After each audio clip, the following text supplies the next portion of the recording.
This is Jenny Cutler from Excelsior Classes, and in this video I want to encourage you to pay attention to the geographic location of a story setting. Think with me for a minute about your favorite childhood fairy tale or folk tale. Where does it take place? Usually folk tales and fairy tales start out with once upon a time, and then they go to a very generic setting. A quiet little village, a bustling city, a small cabin in the woods. And the reason for that is it's drawing the audience to believe that the story that they're about to hear could take place anywhere.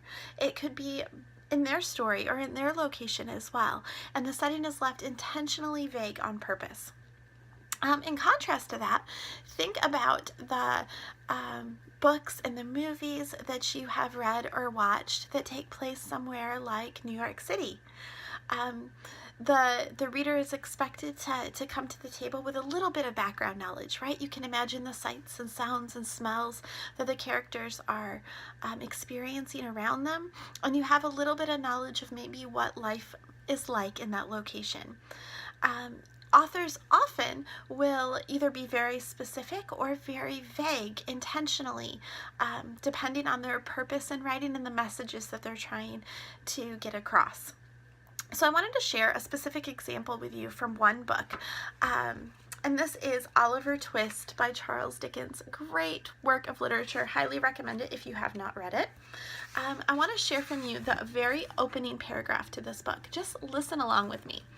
Among other public buildings in a certain town, for which many reasons it would be prudent to refrain from mentioning, and to which I will assign no fictitious name, there is one anciently common to most towns, great or small, to wit, a workhouse. And in this workhouse was born, on a day and date which I need not trouble myself to repeat, inasmuch as it can be of no possible consequence to the reader. In this stage of the business, at all events, the item of mortality whose name is prefixed to the head of this chapter. Okay, so again, we're starting out very, very vague and general, right? And you get the same sort of feeling that you get at the beginning of a fairy tale. Hey, this could happen anywhere.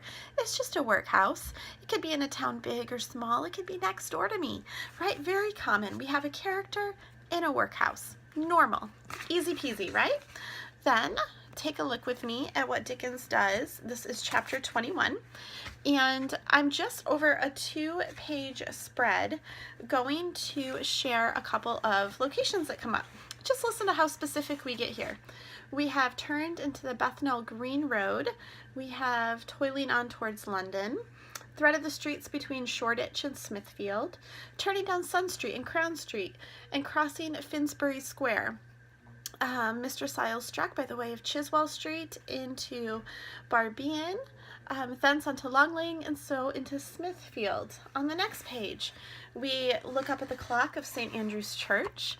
We have passing Hyde Park, on their way to Kensington, seeing Hounslow written upon it. A little farther down, we have Kensington, Hammersmith, Chiswick, Kew Bridge, Brentford were all passed. A public house called the Coach and Horses. Look at all of those specific locations. Why? We went from so vague to so specific.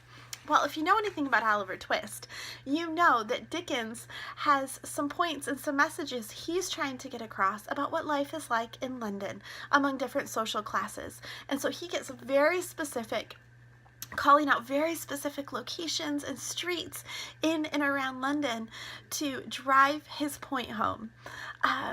Again, this, he was talking very specifically to a culture and a time period with a very specific message.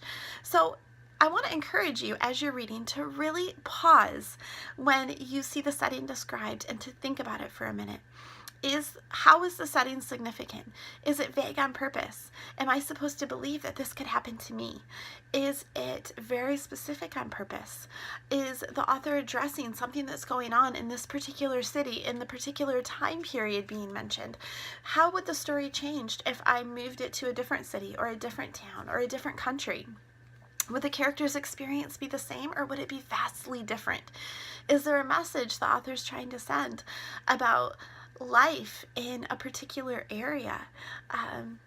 these are good questions to think about, and it'll lead you to a deeper understanding of the works that you read. Thank you so much for your time. I hope that this was helpful. If you have any questions or comments, feel free to email me at jennycutler@excelsiorclasses.com. Thank you.